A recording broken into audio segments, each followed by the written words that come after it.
que acontece após a morte? Teve coragem de se colocar esta questão. A resposta é elementar e importante para o seu caminho. Como é que eu vivo? Que papel desempenham a ética e Deus na minha vida? Por que é que eu estou aqui? Todas as grandes questões estão ligadas a isto. Hoje em dia as pessoas suprimem esta questão por causa do medo da morte. A ciência moderna e a nossa sociedade materialista não podem dar respostas. Para eles, só a matéria, a existência do espiritual, o supersensível é rejeitado. Encontramos respostas em livros espirituais e escritos sagrados de todo o mundo. O gênio universal Rudolf Steiner fundou a ciência espiritual no início do século XX. Steiner podia ver as esferas invisíveis em que entramos após a morte tão claramente como você e eu percebemos o nosso mundo exterior. Ele investigou os mundos superiores com métodos científicos.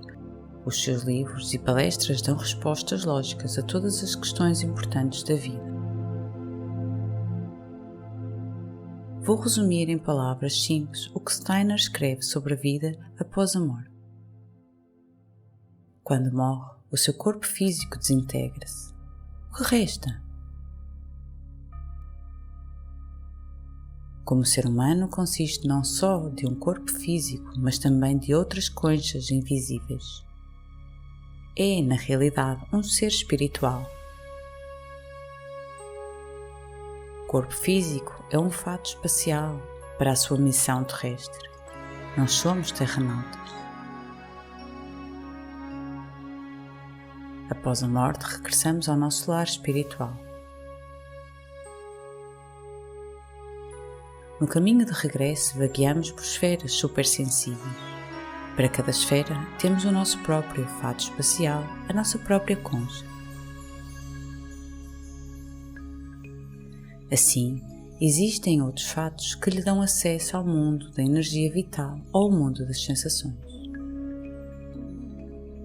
Nos primeiros dias após o momento sagrado da morte, processamos todas as experiências da vida passada. Memórias importantes tornam-se o seu mundo exterior, como num cinema 3D, com uma perspectiva de 360 graus. Vemos sequências de filmes sobre a vida que passou e reconhecemos as ligações entre acontecimentos que por vezes aconteceram com décadas de diferença. Quando os primeiros dias após a morte terminam, retiramos outra concha. Deixamos a esfera do mundo etérico. As memórias da vida na Terra são entregues ao cosmos. Agora começa uma fase completamente nova noutra esfera. A fim de ganhar a entrada no mundo espirituais superiores, devemos deixar de lado todos os desejos, vícios e simpatias terrestres. É a fase do desapego da vida física e sensorial. Nesta época, no cristianismo é chamado purgatório, no budismo bardo, entre os gregos Tátalos tormente e nas escrituras Vedas Kamaloka. Já aqui, Steiner observou muitas almas materialisticamente orientadas encarnam novamente. A matéria é demasiado atrativa para eles. Experimentamos neste mundo uma purificação de todos os enredos terrestres. Mas uma segunda coisa importante é-nos revelada. Conhecemos os efeitos das nossas ações. Sentimos no nosso próprio corpo como magoamos outras pessoas. Sentimos exatamente o que os outros sentiram nas suas relações connosco. Assim, é-nos mostrado o lado moral da nossa última vida.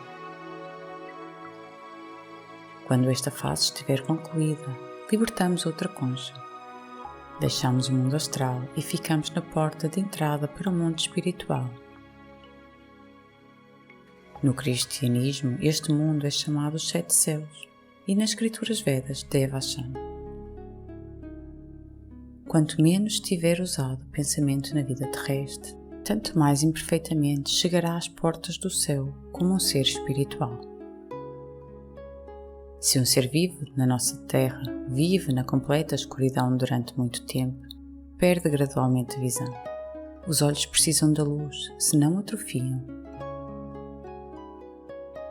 Se o pensamento for demasiado extenuante para si durante a missão terrestre, já chegará aos portões do reino espiritual com o corpo atrofiado. O nosso pensamento é o órgão dos sentidos para o mundo espiritual.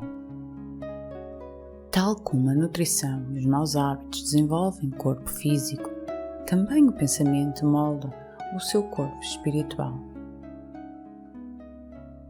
Os pensamentos são os materiais a partir dos quais a sua concha espiritual é construída. Quanto mais assimilou o verdadeiro e o bom, tanto mais brilhante será para si o mundo espiritual. Se tivesse firmemente convencido que não há vida após a morte, então será escuro e solitário no mundo espiritual. Durante a sua missão terrestre acreditou que não existem anjos, então não verá quaisquer anjos no reino dos céus. É cego para os seres espirituais superiores. Os seus conhecimentos e convicções espirituais e ações amáveis adquiridas através do pensamento são decisivos para o seu futuro no mundo espiritual. Tornam-se o mundo exterior no reino do espírito. Aquele que absorveu ideias espirituais irá experimentar a beleza paradisíaca no mundo espiritual. Ele preparará conscientemente a sua própria encarnação com os anjos das hierarquias espirituais superiores. Por outro lado, aquele que recusou a pensar espiritualmente deve permanecer em condições terrestres durante muito tempo, até ser absorvido tantos conceitos espirituais que possa ser levado através deles para o mundo espiritual. Muitas vezes as crenças de alguém estão nas profundezas do subconsciente. As crenças têm sido profundamente programadas no subconsciente pelos meios de comunicação social, pela escola, pelos pais e pela ciência materialista. O pensamento consciente é livre, é o elixir da vida para o seu desenvolvimento. Tal como a água é indispensável para toda a vida na Terra, o pensamento independente é vital para o seu desenvolvimento como um ser espiritual.